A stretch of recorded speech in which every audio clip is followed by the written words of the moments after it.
उत्तर प्रदेश में पंचायत के चुनाव को लेकर चर्चाएं तेजी से चल रही हैं।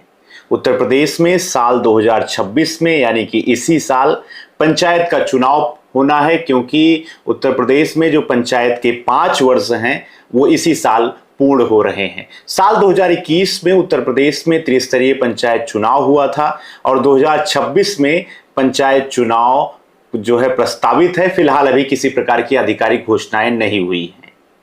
इसके बावजूद भी हर चौराहे पर, गली में, मोहल्लों में, गांव में आपको पंचायत चुनाव को लेकर सुगबुगाहट सुनाई पड़ रही है।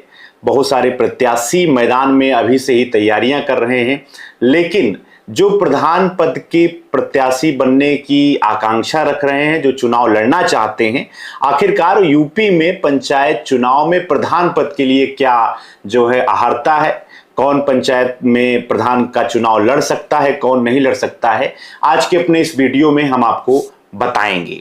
जी हाँ, नमस्ते, मेरा नाम है अंजनी तिवारी और आप देख रहे हैं गांव देहात। पिछला हमारा जो वीडियो था वो आरक्षण सूची को लेकर था। हमारे बहुत सारे दर्शकों ने ये बातें बताई कि पंचायत में चुनाव लड़ने के लिए क्या योग्यता होनी चाहिए, कितना पढ़ा लिखा होना चाहिए हमारा प्रधान। तो आज के अपने इस वीडियो में हम आपको बताएंगे कि पंचायत चुनाव के लिए आयु की सीमा क्या होनी चाहिए, शैक्षणिक योग्यता आपकी क्या होनी चाहिए, आपके पास जो है किस तरीके का जिम्मेदारियों का पालन करने का अनुभव होना चाहिए, और प्रधान जो व्यक्ति चुना जाता है उसकी सैलरी क्या होती है, उसकी कमाई क्या होती है। साथ ही साथ आपको बताएंगे कि ग्राम पंचायत में प्रधान के अधिकार क्या क्या होते हैं। इन सभी विषयों पे हम आपको विस्तृत रूप से जानकारी देंगे। सबसे पहले आपसे निवेदन है, कृपया हमारे चैनल पर अगर आप गांव देहात पर नए हैं तो कृपया चैनल को सब्सक्राइब कर लीजिए और ये वीडियो उन सभी तक पहुंचाइए जो पंचायत का चुनाव लड़ना चाहते हैं, क्योंकि आपके पास जानकारी होगी, सही जानकारी होगी, तभी आप पंचायत में प्रत्याशी के रूप में सामने आ सकते हैं। नामांकन प्रक्रिया आप सही तरीके से पूर्ण कर सकते हैं और चुनाव आप जीत सकते हैं।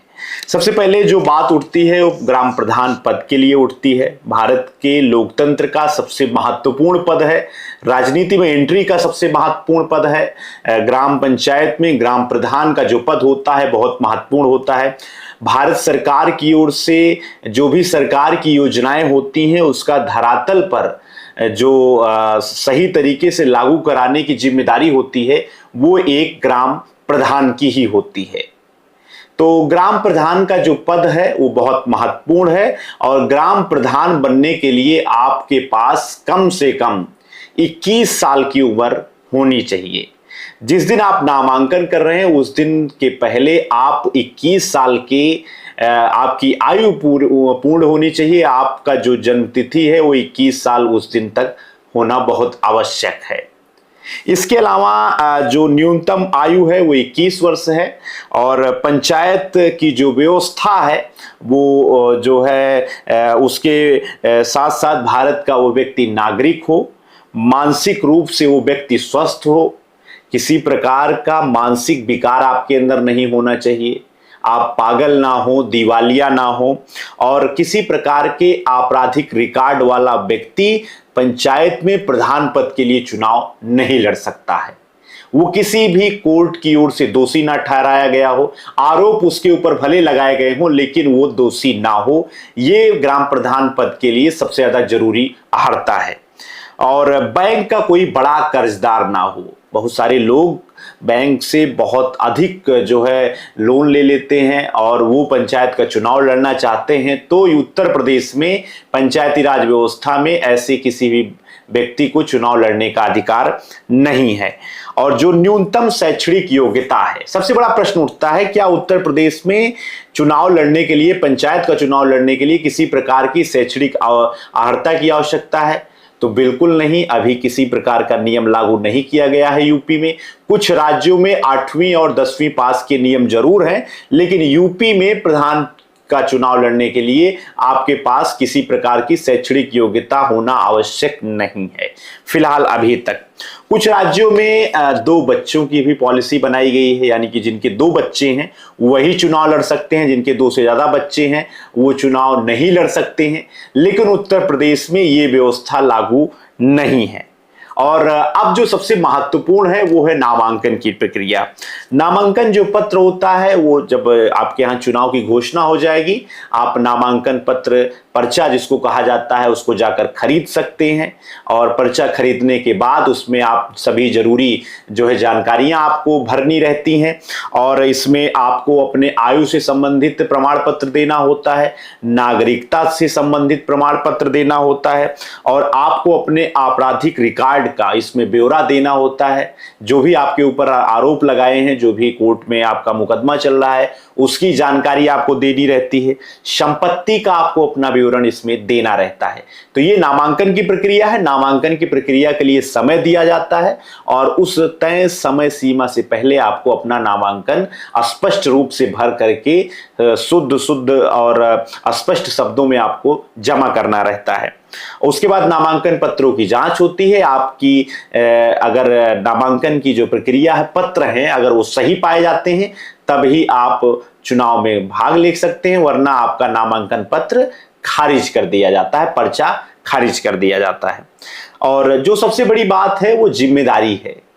ग्राम पंचायत का चुनाव अगर आप जीत गए, जो प्रधान का पद है वो सबसे ज्यादा जिम्मेदारी वाला पद है। इसमें पंचायत की ओर से जो बैठक का आयोजन होता है उसकी आपको अध्यक्षता करनी रहती है।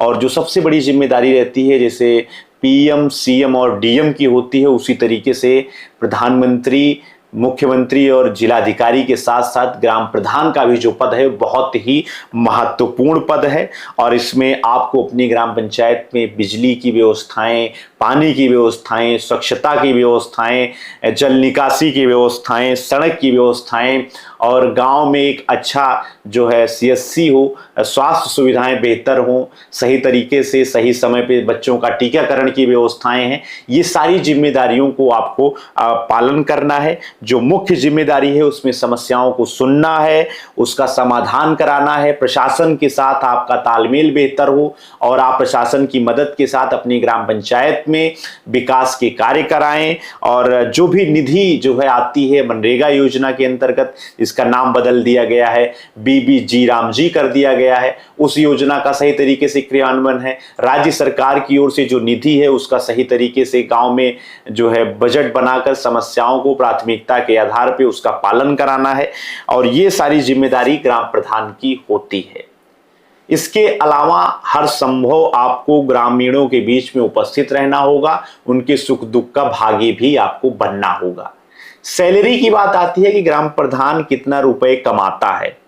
सरकार जो उसको पैसा देती है सैलरी, वो 3500 रुपए से बढ़ाकर 2021 में योगी सरकार ने उसको 5000 रुपए कर दिया है। इसके अलावा बैठक का भी उसको भत्ता मिलता है, यात्रा भत्ता मिलता है। और ये सारी मुख्य रूप से प्रधान को सरकार की ओर से उसकी सैलरी की व्यवस्था 5000 रुपए कराई गई है। और कुल जो मासिक आय है वो कभी कभी 5000 रुपए से बढ़कर 20000 रुपए भी हो जाती है। और ये साल भर में प्रधान को 12 बैठकें करनी रहती है। ग्राम प्रधान अगर किसी भी दुर्घटना में उसकी मृत्यु हो जाती है अपने पद पे रहते हुए, तो उसके परिवार को योगी सरकार उत्तर प्रदेश में पंचायती राज विभाग की ओर से 10 लाख रुपए की आर्थिक सहायता प्रधान को इस समय दी जा रही है। तो ये उसके निधन के बाद एक तरीके से देखा जाए तो ग्राम प्रधान का जो पद है उसकी जो सैलरी है वो उत्तर प्रदेश में जो विद्यालयों का चपरासी है उससे भी कम है, क्योंकि चपरासी को भी 24,000 से 26,000 रुपए मिलते हैं। लेकिन प्रधान के पास 5,000 रुपए का ही जो है मानदेय की व्यवस्था है। तो ये ग्राम पंचायत में प्रधान की एक तरीके से उसकी योग्यता क्या होनी चाहिए, चुनाव वो कब लड़ सकता है, नामांकन की क्या प्रक्रिया है, उसके अधिकार कौन कौन से हैं, इन सब के बारे में हमने आपको जानकारी दी। उत्तर प्रदेश में फिलहाल त्रिस्तरीय पंचायती राज व्यवस्था जो है इस समय लागू है। एक साथ 3 जो है पदों के लिए पंचायत में जो है वोट डाले जाते हैं। सबसे जो महत्वपूर्ण पद है ग्राम प्रधान के बारे में मैंने आपको सूचना दी। दूसरे नंबर पे आता है क्षेत्र पंचायत सदस्य और तीसरे नंबर पर आता है जिला पंचायत सदस्य। ग्राम प्रधान और क्षेत्र पंचायत सदस्य मिलकर के उत्तर प्रदेश के का जो उच्च सदन है, जिसको जो है एमएलसी का जो पद होता है विधान परिषद सदस्य का, ये दोनों मिलकर उनका जो है वोट करते हैं, उनका चयन करते हैं। वहीं क्षेत्र पंचायत सदस्य मिलकर के ब्लॉक प्रमुख पद को जो है चुनते हैं और जो जिला पंचायत सदस्य हैं वो जिला पंचायत अध्यक्ष पद का चुनाव करते हैं। तो ये त्रिस्तरीय पंचायती राज व्यवस्था की जानकारी हमने आपको दी और इस वीडियो में हमने आपको पूरा ग्राम प्रधान के पद की पूरी जानकारी उपलब्ध कराई है। पंचायती राज व्यवस्था के अंतर्गत उत्तर प्रदेश में जो 2026 में पंचायत का चुनाव होना है, उसके संबंध में हमारी ये जो सीरीज है उस पे आधारित जो हमारा वीडियो है, हम आप तक जानकारी, प्रामाणिक जानकारी उपलब्ध कराएंगे। पंचायत में चुनाव को लेकर जो सारी प्रक्रिया जो भी है उसकी अहम जानकारियां हम आपको उपलब्ध ऐसे ही कराते रहेंगे। चैनल पर अगर आप गांव देहात पर नए हैं तो कृपया मेरा निवेदन है चैनल को आप सब्सक्राइब कर लीजिए। अपने जो है उन सभी तक ये वीडियो पहुंचाइए जो पंचायती राज व्यवस्था के अंतर्गत चुनाव लड़ना चाहते हैं 2026 में, किसी प्रकार के पद की वो तैयारी कर रहे हैं या वो जो है प्रधान है, उन तक ये वीडियो आप जरूर साझा करते रहिए। हम आपको ऐसे ही प्रामाणिक जानकारियां लेकर आपके पास आते रहेंगे। आपका बहुत बहुत धन्यवाद।